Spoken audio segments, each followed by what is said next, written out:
I'm Laura Martin, the co-executive director and program manager, and you just heard from Barbara Rimkunis, the co-executive director and curator.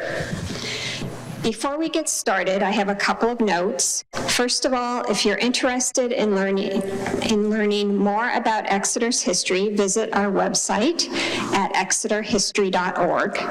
And if you're a member of the Society, we truly thank you for the support. Like this one, our April program will be held here at the Exeter Town Hall in person and also virtually via Zoom, Facebook Live, and Channel 98. That's at 7 p.m. on Tuesday, April 4th. We will be hosting the New Hampshire Humanities Program Town by Town, Watershed by Watershed, Native Americans in New Hampshire. We hope you can attend. We will post the link to the Zoom registration page as soon as we have it. Tonight's speaker is Robert Hall. He is a native of Exeter, though he has resided just over the town line on Drinkwater Road for the last 40 years. He is a retired teacher who taught at Exeter High School for 35 years and is now serving his second 3-year term on the co-op school board. He also worked for many years at the High Street Grocery, which his family owned and operated for 58 years. Bob has a passion for trains and rail travel, and we welcome him. But first, I'd like to thank Exeter TV for bringing this program to you through Zoom, Channel 98, and on Facebook. To accommodate our friends who are watching remotely, I ask that if you have a question for Bob after he finishes speaking, that you'll raise your hand and wait for me to run over to you so that you can ask your question with the microphone. Thank you in advance for your patience while I move about the space. It makes it possible for those who are watching virtually to hear your questions. And if you are watching virtually, one of us will be monitoring the Q&A dialog box at the bottom of your screen. You can type your questions there, and we'll attempt to monitor Facebook as well. So thank you, and Bob, go ahead. Well, thank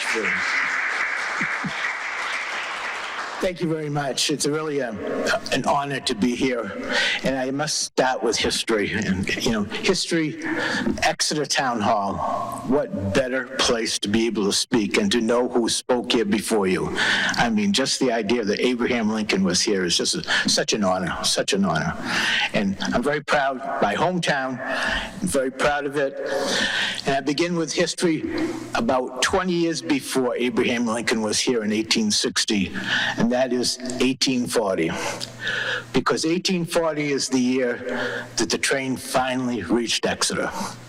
Actually, it was started in Massachusetts, but roughly the Andover and Lowell Railroad was started about 1832, and it stretched up to Haverhill in 1835, reached the state line in 1837, and it arrived in Exeter on June 6th in 1840. It's hard to believe, and it's hard to believe, but it's amazing to believe that we've had the whistle sound in Exeter since 1840. And it's just part of life. If you grow up in Exeter, you always heard trains. That's just part of life here in town. And the train really made Exeter the place it is today. So starting with that, we start with how did the train happen to get to Exeter? Well, it took a lot of doing because it wasn't welcomed at first. In fact, there's documents that say that when the railroad started to extend into New Hampshire, people were afraid, as they are today. People were afraid. The noise is going to upset the animals. It's going to bring people, and we don't need more people. And what happened is that during the nighttime, they actually went out in East Kingston, and they removed the rails. They put them in during the day, and they removed them. In fact, they did it several times. 13 people were arrested. This is before 1840. This is in 1839. 2 of those 13 ended up in jail because they would not stop. But finally, Progress moved on. The train reached Exeter June 1840. One of the amazing things of 1840 and that time period is that the actual station that was at Front Street, and that's where, as far as the tracks came, was Front Street. That building still exists today, parts of it, not all of it. But if you go down Arbor Street, the last house on the right-hand side, and take a good look at that wide expanse, it's I think it's a duplex today. That was over the tracks on Front Street, and the trains actually pulled through, stopped, and the people got out of the train on platforms inside, protected from the weather. Don't we wish we had that today? But that building still exists, the last building before the cemetery on the right-hand side on Arbor Street.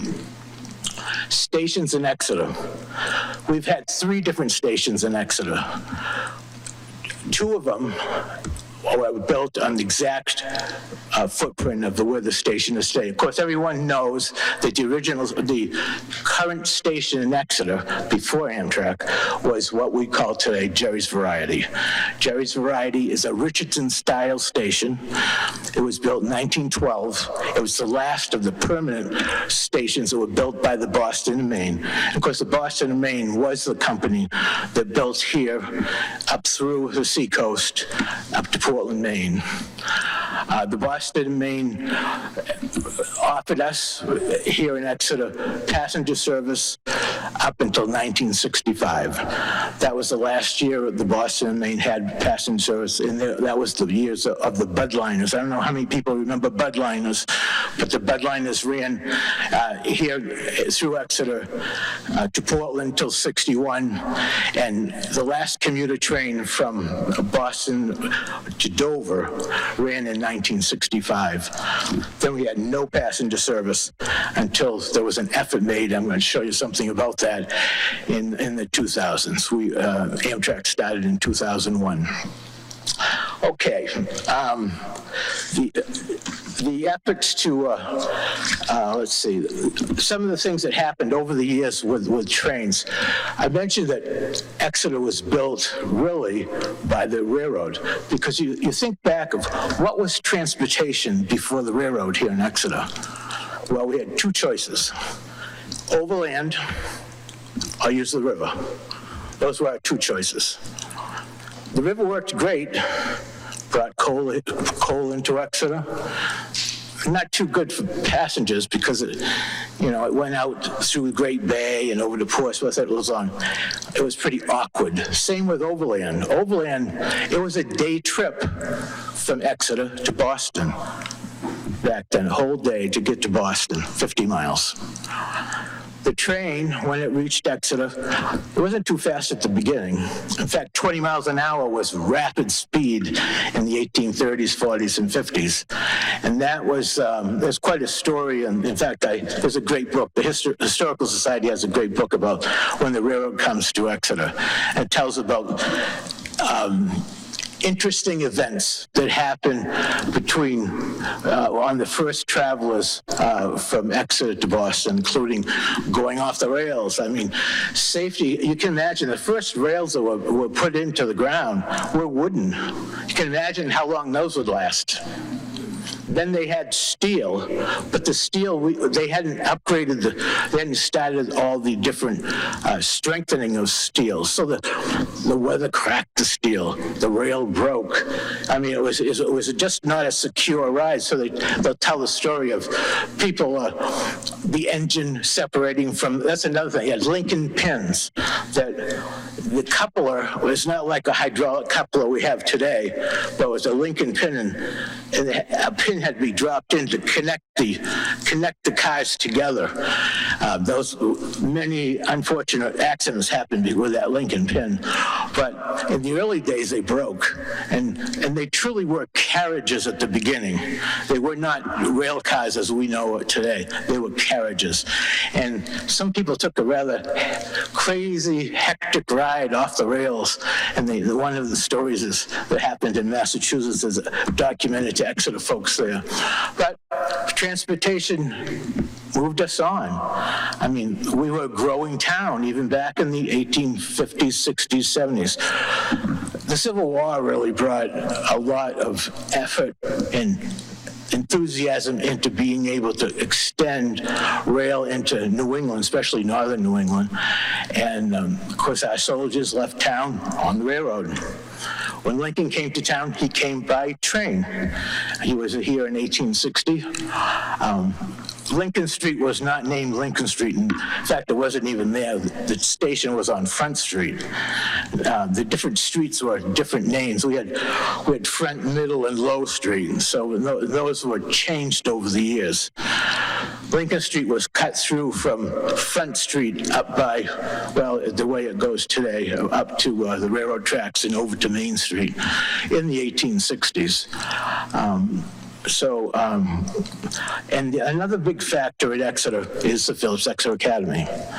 And that brought a lot of not only young men for education, but also great value to the town because people came here, established themselves here, and really began to bring in many goods and services that they had elsewhere in the country that they wanted to have here in Exeter too.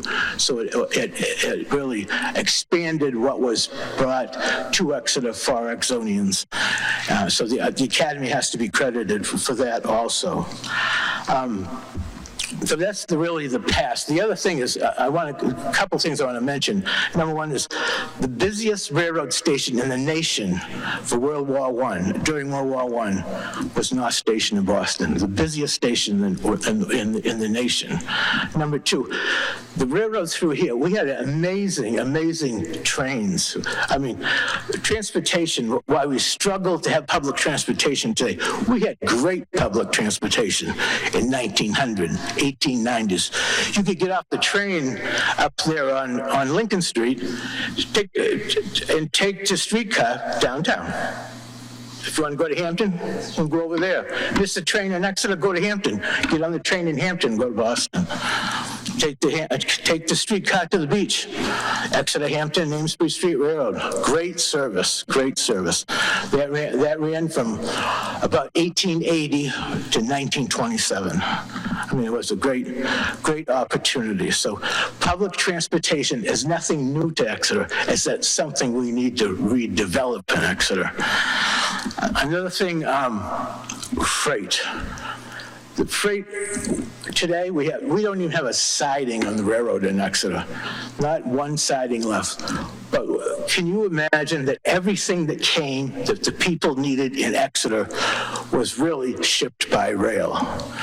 And what I mean by that, up on Front Street, there used to be 5 tracks that went across Front Street. I remember in my lifetime, 5 tracks going across Front Street.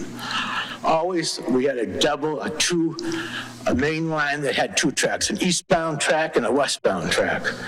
Today, there's only one. We had many different industries over there. The Y Shoe Shop, they received. Merrimack Farmers Exchange, McCreel Coal Company, there was a box factory, the brass works, Exeter Lumberyard, those were all on the railroad. Exeter had a freight house in which people bought something in town. You needed something from Boston or Portland or wherever, it would be shipped to the freight house. You can go over there and pick it up and they'll deliver it to your house. That's the way we or the people at that time received merchandise. Other things that, the station itself, I mentioned it was a Richardson station. If you look at the station today, you can see still the stone. By the way, there's also a little baggage building on the left-hand side as you look at it, and that was part of the service of the railroad, because there was a ticket office which was open until 1955 in Exeter, with an agent there all day, and there was also a baggage department which was next door.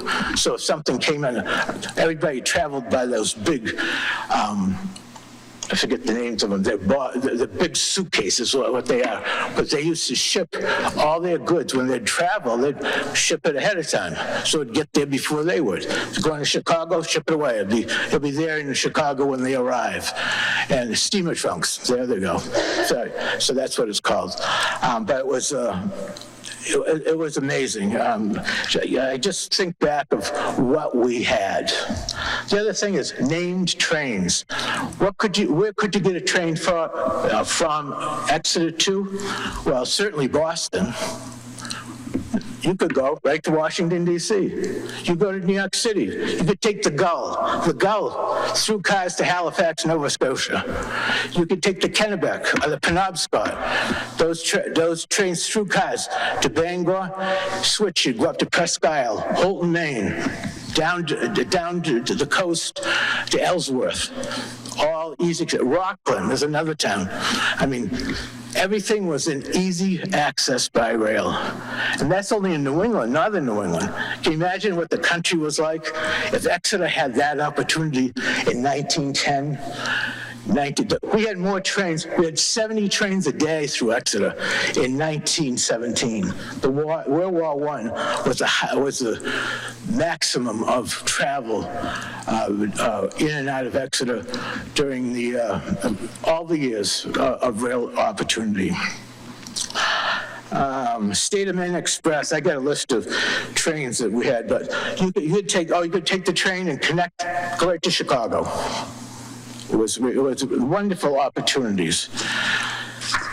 Okay, today, let's talk about how I got involved. Well, number one, my mother's watching. I got to give her a plug. I have to blame my mother. I have two things that I always. Number one is my grandfather on my father's side was a ticket agent. He was a ticket agent over in Portsmouth, Kittery Junction, down in Lynn, Massachusetts. His name was Ernest Hall, longtime employee for the Boston and Maine. Died when I was very young. The second is my mother. My mother, I always lived on the east side of town, or High Street, or Franklin Street, or Hall Place. Well, when a train came, I wanted to see the train. My mother would take me over and see the train. So it's sort of a family curse. We see a lot of trains. I still do the same today. In 1989, I was reading the Portsmouth Herald, and there was an article in the Portsmouth Herald that said, there's a group of people getting together in Portland that would like to take a look at the potential of reestablishing passenger rail service. So I said, that sounds like something I'd probably really like to do. So Thursdays, second Thursday of the month, since 1989, I've been going to Portland. Today we meet in Brunswick. We went last week. I am vice president of Train Riders Northeast. You'll see a little presentation in a minute about one of our goals that we reached. It's been a wonderful experience. I've met wonderful people from Bangor, not Bangor, but from Brunswick to Boston and all the station stops. We all had one goal in mind, and that is taking a serious look at if we could ever bring back rail passenger service, because I remember our first public meeting here in Exeter.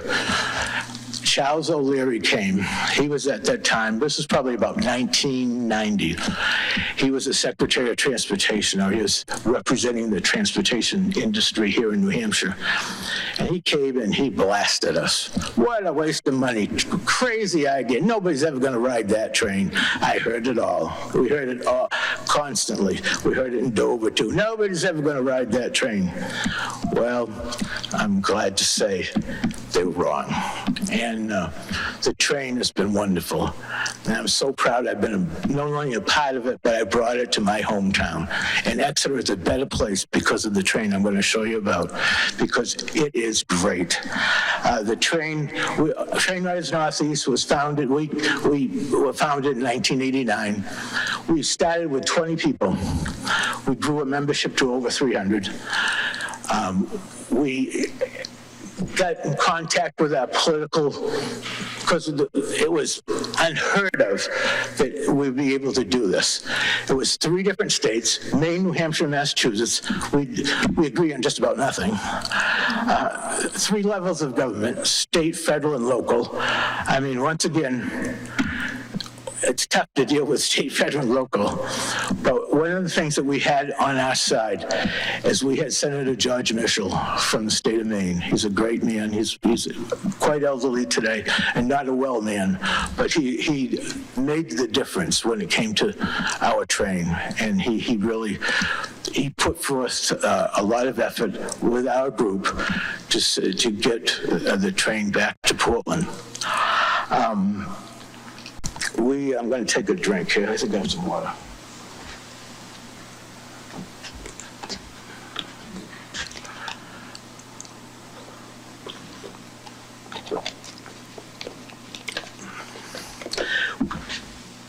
One of our first charges was we had to decide how we were going to approach the state legislatures of Maine and New Hampshire, because we really had hoped at the beginning that we'd have co-equal or supportive roles from both states.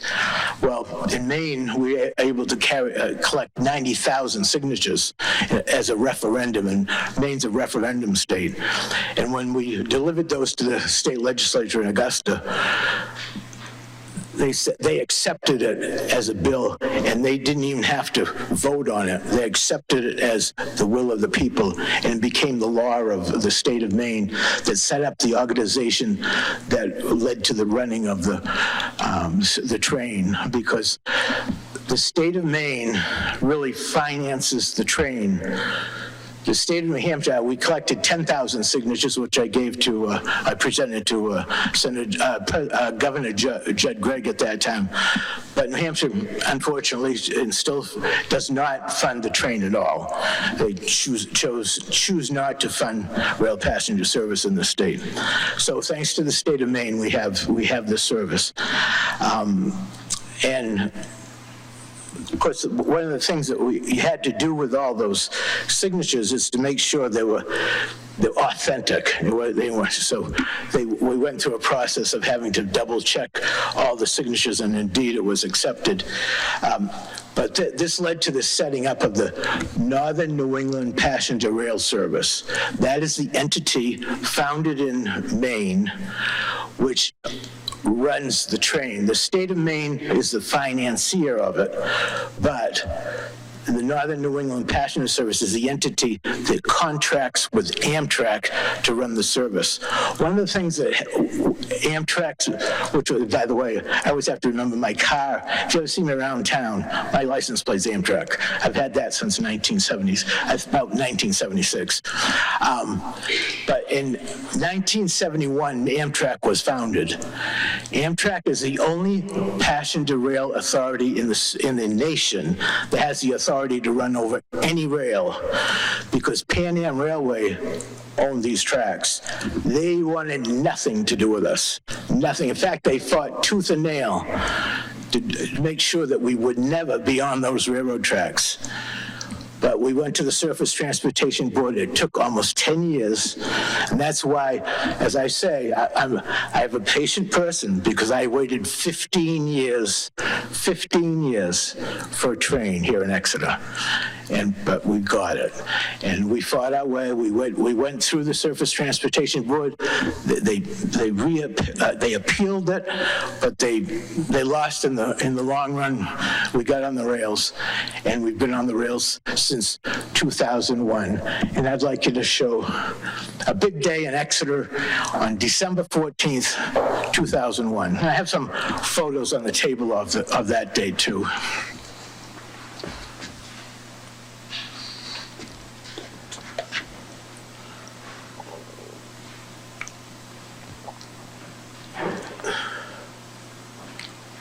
This was our inaugural. The inaugural train was the first train. It was, we thought for sure it was going to be a snowy day, and it was a beautiful day. It was December 14th, 2001. It was so late in the year. I remember we went through the whole process. We wanted to say the train was going to start in 93 and 95 and 97. We kept getting more lawsuits thrown against us. Push back, push back, push back. Here we go.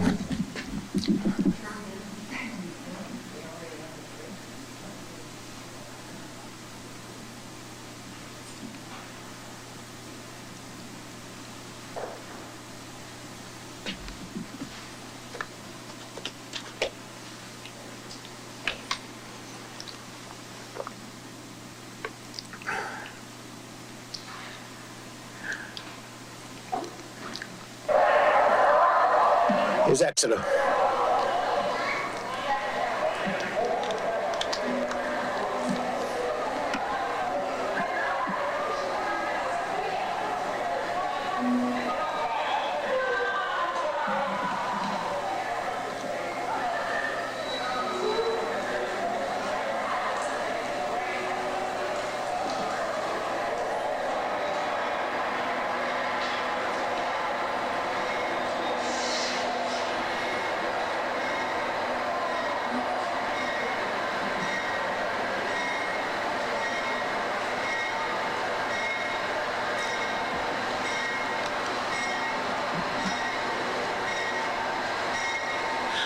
We had nearly 1,000 people that day at the Exeter station.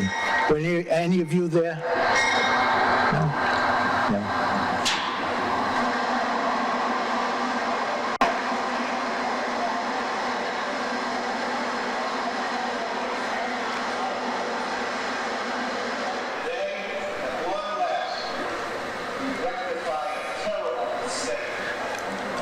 Dukakis.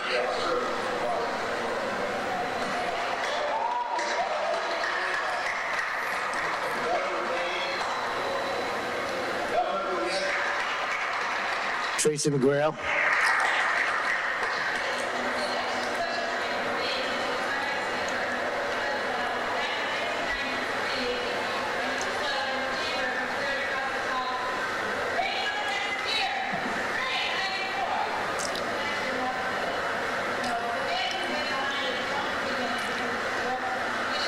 Paul Scavidi's there.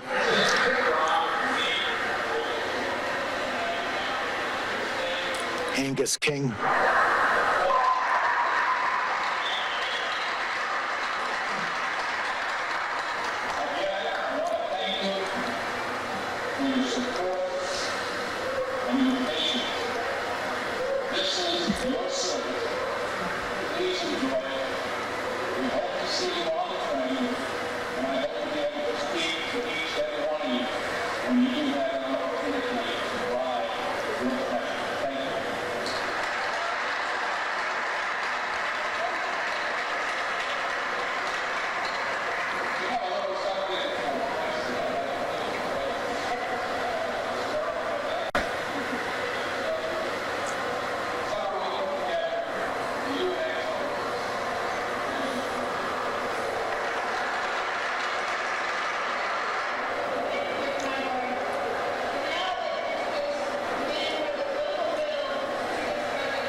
This is arriving in Dover.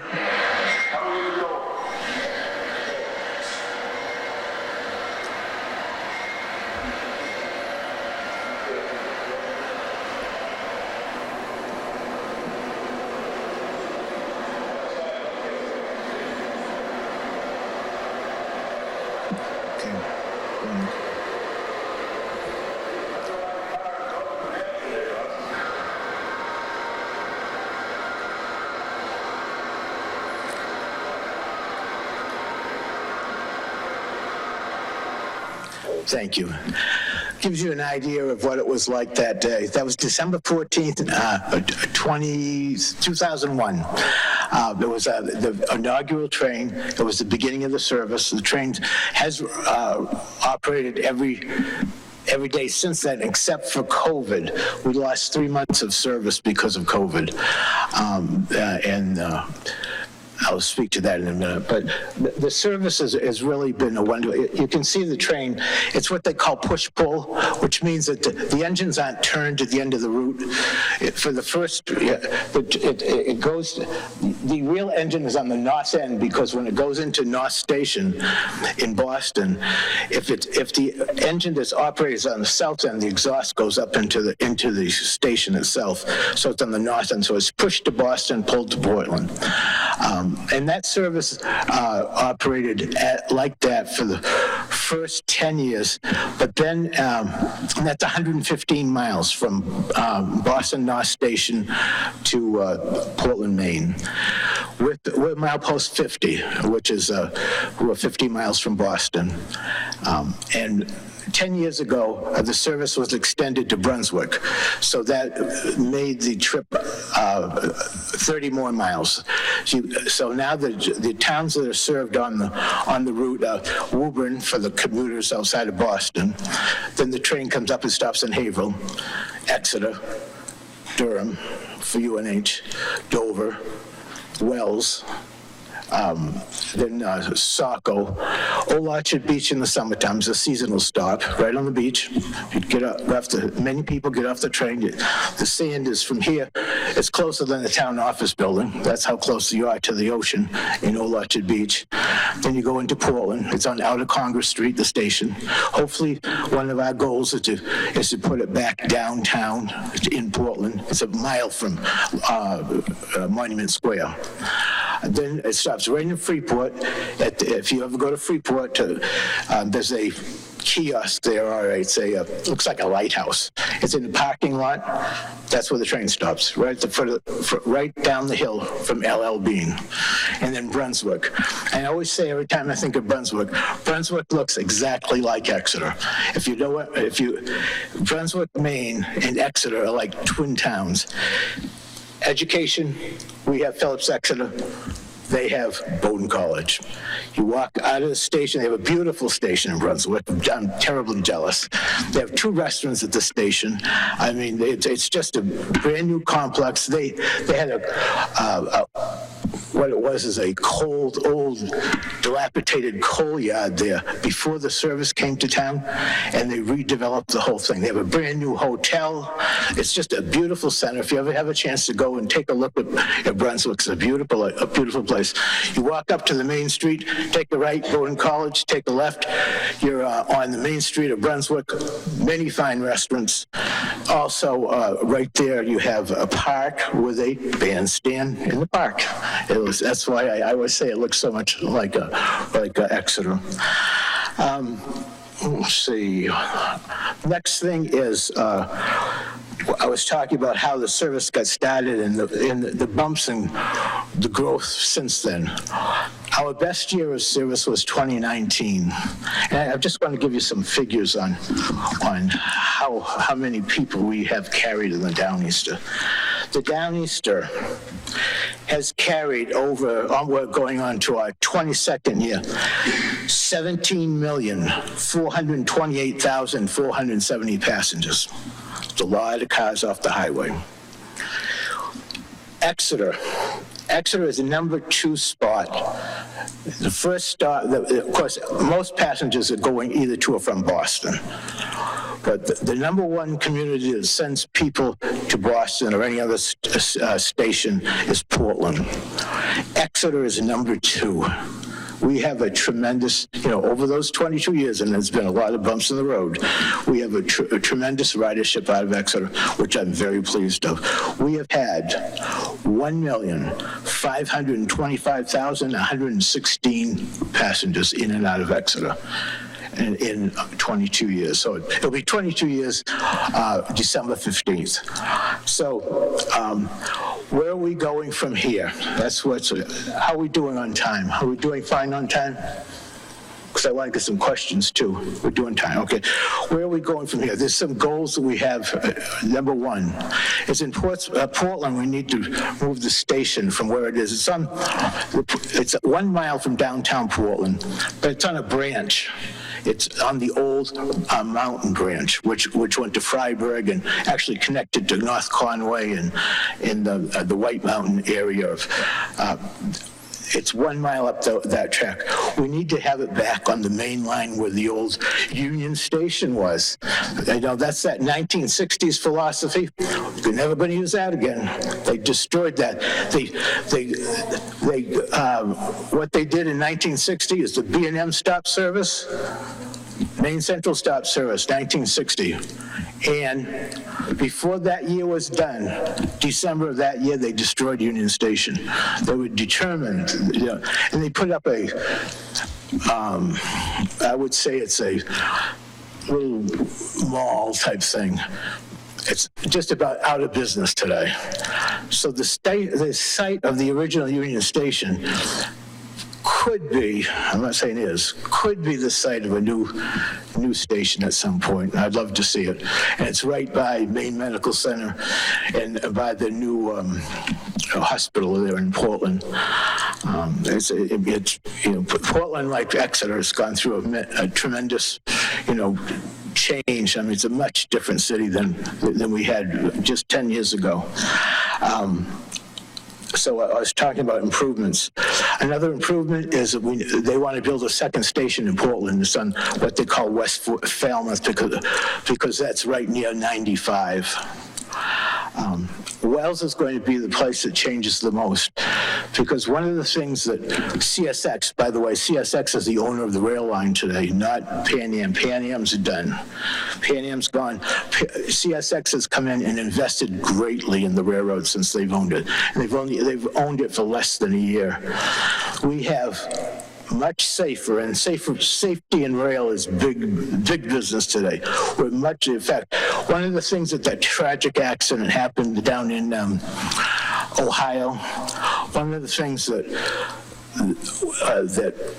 could have prevented, I didn't say it didn't prevent it, could have prevented, is what we have is a hot box detector.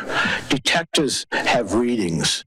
Readings on those detectors tell you how high the degree is on the wheel bearings so that rotation when the freights move along. Unfortunately, I don't know if it wasn't read, not heard, or whatever, because it's audible, but it's recorded. Exeter has its own. It's Sandman Road, East Kingston. We have a hot box detector. So every freight train that goes over that, if there's a hot box on that, meaning the degree of the wheel bearings is too high, that train has to stop and has to be walked. That's why every once in a while there'll be a train stopped on Front Street in Exeter. It's not going anywhere. What's the problem? It's because a hot box detector detected an overheated bearing. They have to walk the train and check it out. And if the car can't go on, they'll be dropped off at Rockingham Junction over in Newfields. So that's and those detectors are in Falmouth. CSX has done this. Falmouth. There's one in Biddeford. There's one in North Berwick. There's the one here in Exeter and one down in Andover. So that's just an example of safety on the rails, which is needed. Another thing, if you're ever at the railroad here in Exeter and you look up the tracks, sometimes you'll see a green light. What's that green light for? Well, the green light means there's a train coming from the west or going towards that signal that has green, which means it can approach, it's approaching. And let's say those are block signals. Every 2 or 3 miles is a block. So if you're ever in the engine of a train, which I've had the opportunity to do before, is you can see those. You go from one block to another. So all the way along, you not only recorded, but they know where you are. So trains don't run in solo. Everything's connected. Everything. And the other thing that people ask me in Exeter is, why does the gates all of a sudden just go up and the train's still here? Because what happens is the train the gates operate by motion. The motion detectors are on the train. So if the train stops at the station for more than 3 minutes, the gates come back up. So you can be, Downeaster can pull into the station heading east towards Portland and sit there. It might have a lot of people on it. Sit there for more than 3 minutes. So the gates at Main Street come up. Then all of a sudden you'll hear one whistle and the gates will go back down because the train started moving again. Motion detectors work, and they work on the freight or the passenger train. So people get, it is scary to think the train's going to come at you all of a sudden. It doesn't come all of a sudden. Everything is with motion. The faster the train's going, the faster the gates go down. So everything is controlled. Let's see, another thing, I'm trying to think of all the things that people ask me, because that's one of the things at the station, because why do I get stopped at Front Street and the train doesn't even come? Well, it will come. You have to listen to the one horn, but it will come. The gates don't go down unless they malfunction, number one. Number two is there is a station train in the area. Let's see, I think I'm running out of steam here. So let's go back to the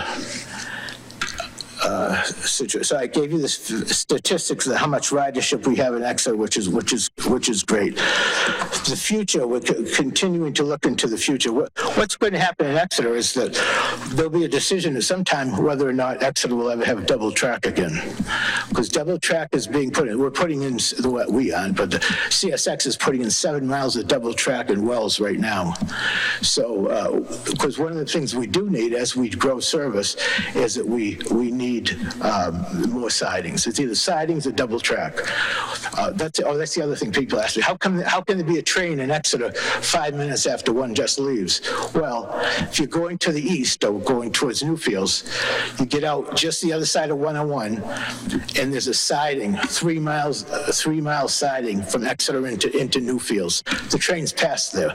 Every afternoon at 1 o'clock, there's 2 trains that approach Exeter, one from the west, one from the north. East. They pull off in Newfields. They pass each. I was on it today. I rode to Dover this afternoon. I was at a meeting at City Hall in Dover at noontime.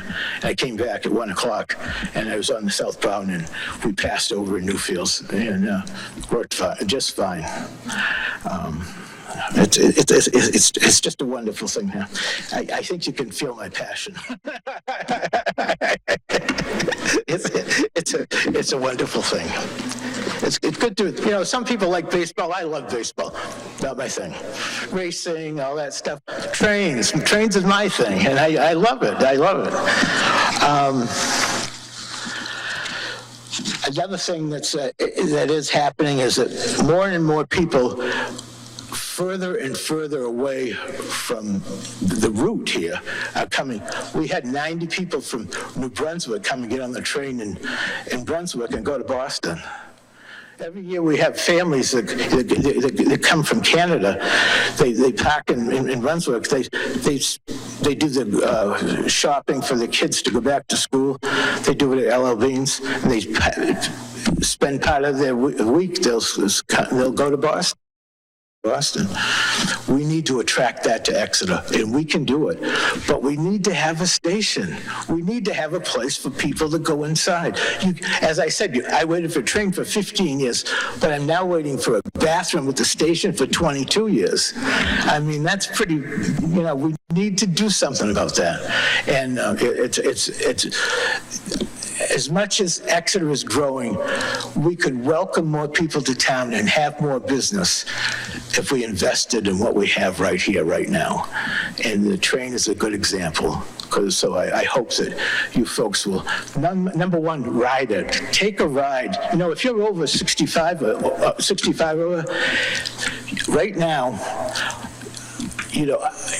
we have all kinds of special rates, and I have the forms up here. Children can ride half price, 2 to 12 years old, all the time with one paying adult. The full fare from Exeter to Boston one way is $17. Exeter to, let's see, Exeter to Portland is $19, and Exeter to Freeport and Brunswick are $21. But for those like me who are 65 or older, I could right now, I go round trip to Boston for $11. It's a great deal. I mean, I can go round trip to Portland for, let's see, that would be just about $12. I mean, it's a great deal because there's a code called V543. Always use that if you're 65 or over. That gives you half price. Not 15% off. Amtrak standard discount for seniors is 10%. The Downeaster, 50%, and it's V543. It's a wonderful, wonderful way and really great time. And the other thing about the train, they have food on the train. You can take, they have a cafe car. Always have food. Used to have New England clam chowder, but we don't have it right now. We're hoping to get it back. But they do Amado sandwiches. They have burgers. They have whatever you want, really, on the train. There's alcohol. The alcohol issues on the news right now because someone at the New Hampshire Liquor Commission has read the law or something, and beginning. For 20 years, we've been able to sell liquor on the train back and forth to Boston. Of course, it's a Maine train. Maine pays for it. They buy the liquor in Maine. Well, New Hampshire, beginning March 20th, we can't sell liquor in New Hampshire anymore because it's not bought in the state of New Hampshire. So what's going to happen, they're going to sell liquor right to the state line over in Rollinsford, and they can consume it in New Hampshire because the train, the Downeaster pays for they pay for the New Hampshire tax, but we don't buy it in New Hampshire.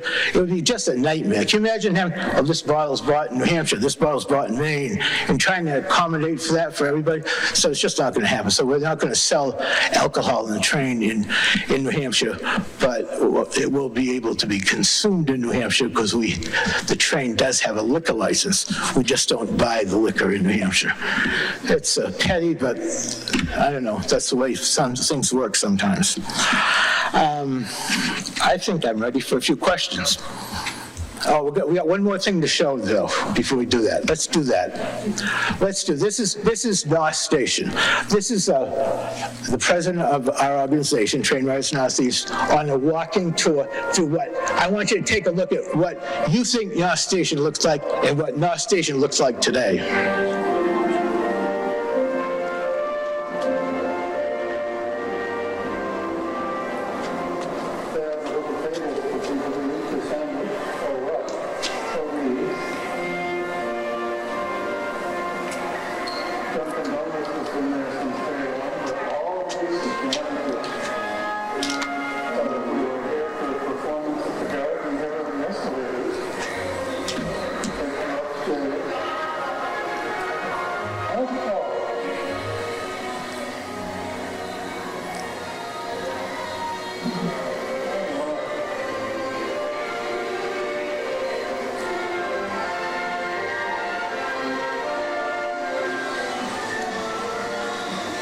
This is the hub on Causeway.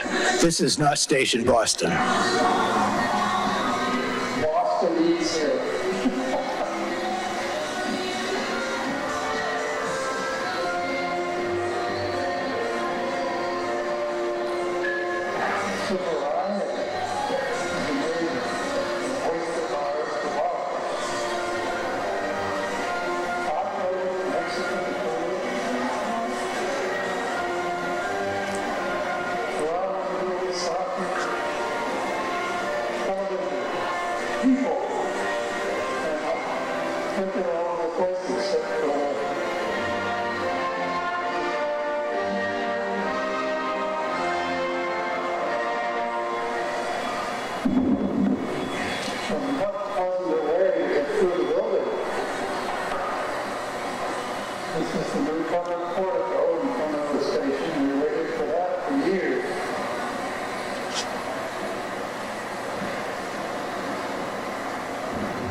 Scale of the building. this incredible size.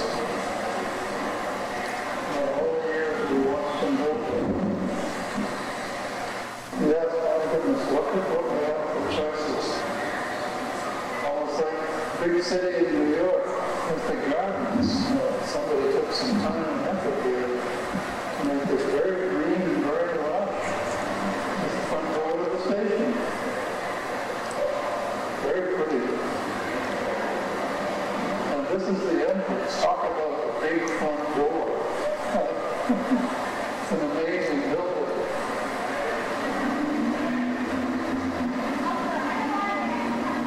The main entrance to Boston Garden now. Yep. And the entrance to the station, of course.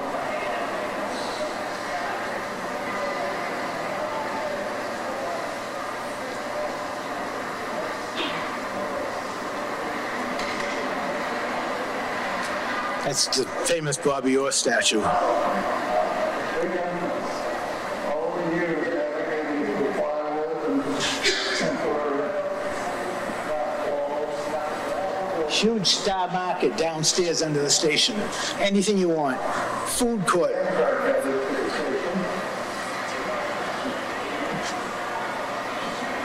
Now it's looking where the elevator used to be years ago.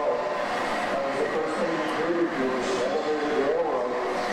Took the subway cars from the traffic. So the traffic's still here.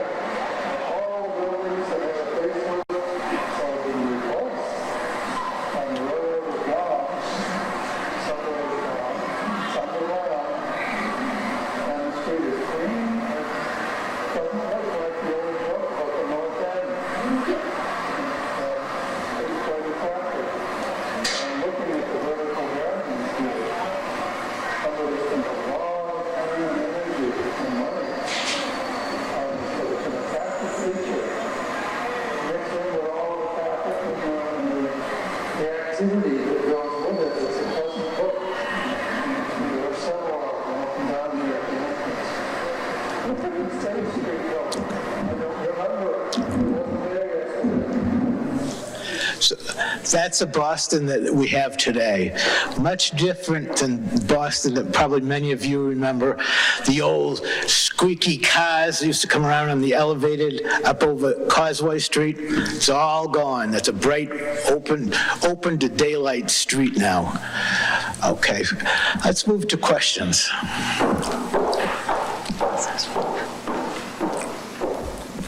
Can you walk us through how to get a ticket? Sure. The best way to get a ticket right now is, because unfortunately Exeter lost its availability to have a quick track machine. They still have them, but they can only be inside, and we just don't have a place to put it. So Exeter doesn't have a quick track machine. So what you have to do is that you have to go to AmtrakDowneaster.com, and right there it will ask you, in fact, I have my phone. You can see that it'll come up, and you can either, there's two choices. You can get status, which is if you're waiting for a train, you go to status and it tells you where the train is that you're waiting for, how late it's going to be, or whatever. And the other one is to buy a ticket, and it will take you through those steps to buy a ticket. And on reservations, that's what you want. You want reservations. What you do is you come up with the train that you want. For example, if you wanted to go down at 9 o'clock in the morning to Boston, that's train 682 during the week, 692 on weekends. You take you'd go in and you'd press it, and if you wanted to do the senior discount, you'd put V543 in, hit that, and it'll give you the discounted rate. You just press it, and you buy it with your credit card. That's how you do it. It's through the credit card. You can call Julie, but I don't suggest it. Julie is an automatic phone service, but it can be very frustrating because Julie's nowhere near us. I think she's actually in Jacksonville, Florida, and it's just one of those things. It's like calling core physicians, you know. You wait, they'll call you back. Yes. Thank you. I have a couple of questions. What's the ridership compared to before COVID now? How's it looking? That's a good question. In fact, I found that out today because we're up to 88% of our recovery since back to the best year we ever had was 2019. The thing that's different, and it really is a difference, and you can really see it here in Exeter.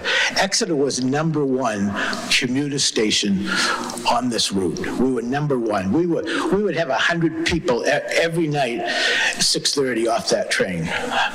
Today we probably had 20, but because there's construction in Massachusetts, which is another thing. But what happens is that people no longer in the big numbers work in Boston. What's happened is about 30% of those people that formerly went to Boston daily don't go at all anymore.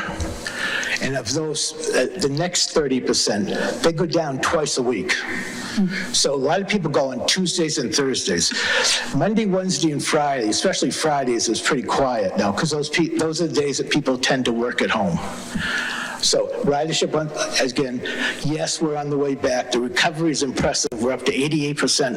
I'm ready to get back to 100% and move on. Me too. And can you take your dog on the train? You can if it's a small dog, like 20 pounds or less. And they do have little carriers you can put them in, but you do have to pay for that. You do have to. It's like a bicycle. You can take bicycles on the train, but you pay for that. You know, there's a set fee for that. Yep. We have a virtual question. Virtual question, Gary. I just don't want to turn it on if that's going to squeak. I think it's okay. I'll just let you use this one. Okay, Bob, you may not know the answer to this, but we're all wondering, will there ever be a rail between North Station and South Station? The 1 mile of missing New England track that always has been very much lost. Will there ever be? Boy, I always have hope. I always have hope. I would never say never, but one of the goals of Train Riders Northeast is to have a train to New York. And our goal right now is that the Downeaster would pull into North Station and have one of the trains that leave out of South Station, rather than leave from South Station, to leave from North Station and to go west and serve cities like Worcester, Springfield, Hartford, New Haven, down to New York City. That would be wonderful for us to in northern New England, in this area, to be able to get on a train here and go right to New York City, or go to Hartford. Everybody doesn't want to go, So I would say there's always a chance that there would be a depression of the tracks to fill in that 1 mile. Unlikely, but possible. But the best thing we could hope for is to do that connector, have one of the New York and Washington trains leave from North Station. Switch trains at North Station, on your way. That's the way to do it. Did you have a question? So can I actually say something about the crossings going up? Sure, yep. So they can also happen because the train is sitting there collecting more passengers, but it can also happen if one of the trains is early to arrival and the gates go down and the train stops, because usually commuter trains have a certain scheduled departure time. So sometimes they have to wait until their scheduled departure time, just in case along the track there's another train that has to get out of the way at that certain time. Yeah, that's true. The train never leaves before the scheduled time. Never, and that's a must. It has to leave on schedule or later, never before. Thank you, that's very good.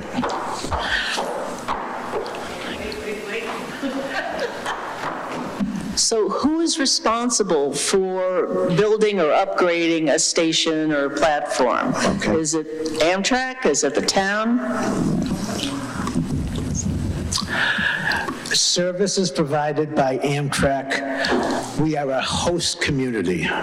So everything, when Exeter agreed to be a host community, we agreed to pay for everything to do with the station. So Exeter bought the land, which cost a lot of money. We bought the land that the parking lot's on. Well, Exeter paid with federal money for the construction of our high-level platform. So those are all things that the community, with some federal money, was able to do. So we are responsible. The issue of the bathroom and whatever we would like to do there, and I hope to see it in not too distant future, it's going to be a community responsibility. But I think we benefit from that. I mean, there's nothing any worse than, they always say, many of the communities have hosts, programs at the stations that welcome people to town. I'd love to do that here in Exeter, but the first question I always get asked is, where's the nearest bathroom? I say the town hall. It's a half a mile away. You know, that's not a good way to greet somebody. And the other issue is that, you know, we have private businesses on Lincoln Street, and everybody on Lincoln Street doesn't want people just coming to their place to use the bathroom, you know. So it's a two-edged sword, but I think sound minds can make good judgments and make things happen. I just know it can happen, because if it can happen in every other community, it can happen in Exeter. There is a station I'll give you an example. There's a station in Brunswick. There's a station, and you can use bathroom Brunswick. One in Freeport. Portland has a station that's in conjunction with the bus company, Concord Trailways. Old Orchard doesn't, but the Chamber of Commerce is there, so during the summer when they're open, people can go in the Chamber of Commerce and use the bathroom. Saco has a beautiful station, the most beautiful station on the route. Wells has a station, but it was built by the Maine Turnpike Authority. Dover has a station. Today it's Bubby's. Bubby's sandwich shop is in the station, but they have bathrooms there. The public can go and use it. They have a quick track machine in Dover. Durham, thanks to the University of New Hampshire, it's their ice cream bar. They have a station. They have a waiting room. They have restroom facilities, quick track machine. Exeter does not. Haverhill does not. And of course, Boston has lots of services. I mean, that's the only place you can really buy a ticket as such. You don't need a ticket anymore, is Boston and Portland, because they have agents. Any other questions?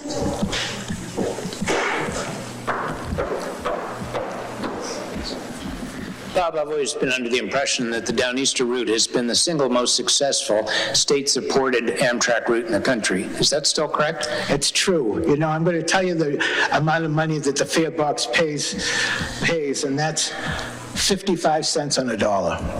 And people will say that, God, how can they afford it? But you know what? 55% for public transportation is darn good. Yeah, the days of thinking we're going to see profitable passenger service, those are long gone. No country in the world expects rail passenger service to be profitable. Yeah. My point was just that it is the most successful in terms of growth, passenger count. There's a lot to be said for what you've achieved here. Thank you. Thank you, and those are true statements, and I'm proud of them. So my challenge to everyone is take a ride. Oh, there we go. Got one more question. Okay, sorry. Can you? Again, another one? Okay. Is there any thought to increasing the frequency of service, or is that limited by the single line? Okay, I'll deal with this. One of the reasons there's construction right now in Massachusetts is they're extending what's called PTC, which is positive train control. Positive train control is necessary if you have more than 5 round trips on a railroad. So right now we have 5 round trips. that CSX, the new railroad in town, has agreed to extend that to Brunswick, and it will happen. But it's construction. It's not the rails. It's more electronics and communications, that kind of construction. So that is going to happen. And the first thing that happens when that is extended to Brunswick will be a commuter train, which will not service Exeter, but it's going to be a commuter train that's going to, the 6th round trip is going to start in Wells and go to Brunswick for a morning commuter train into Portland, which they do not have.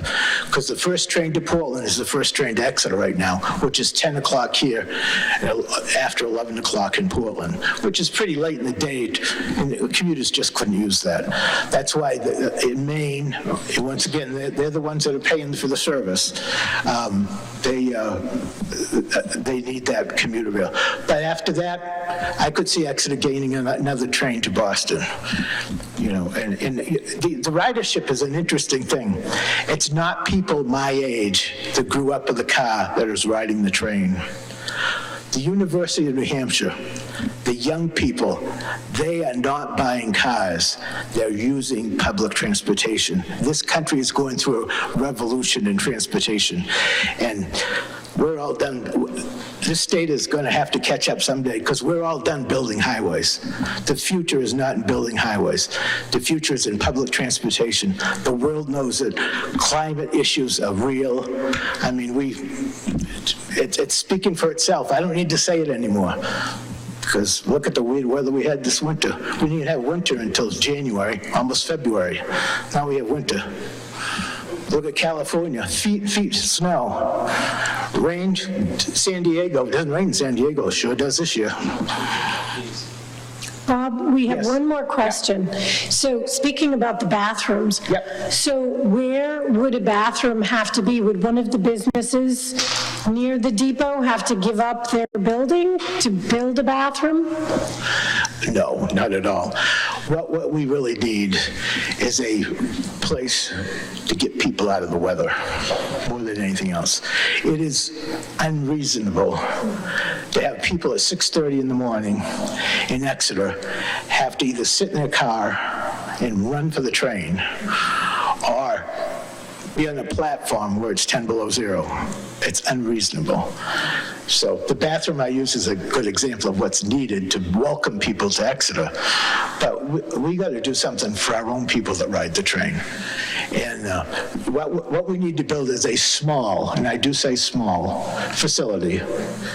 Maybe even on the property that we already own, because we don't have the same needs of parking that we did have because of the fact there are fewer commuters going to Boston. So we have some room on the Lincoln Street lot right now. If we could rearrange and have somebody take a serious look at it, and that way we could have a small area just for that quick track machine, which I'd love to have, so that people can go in there and buy their own ticket right then and there. Have facilities for bathrooms, and just a place to get out of the weather. And I have to say, and I'm there frequently, it is not nice to be at the station on a windy, rainy day or windy, snowy day, because it blows right through there. And it's just, it's a bear. It's really not fair. We need to do something about that.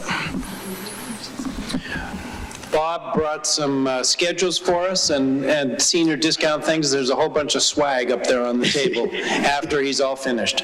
This has been terrific. Thank you, Bob. Thank you, John. Thank you.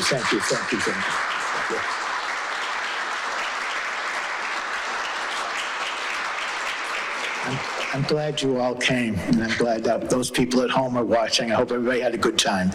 And see me around town, ask about the train. I'll know what's going on. Thank you very much. Thank you, Bob. Thanks for coming.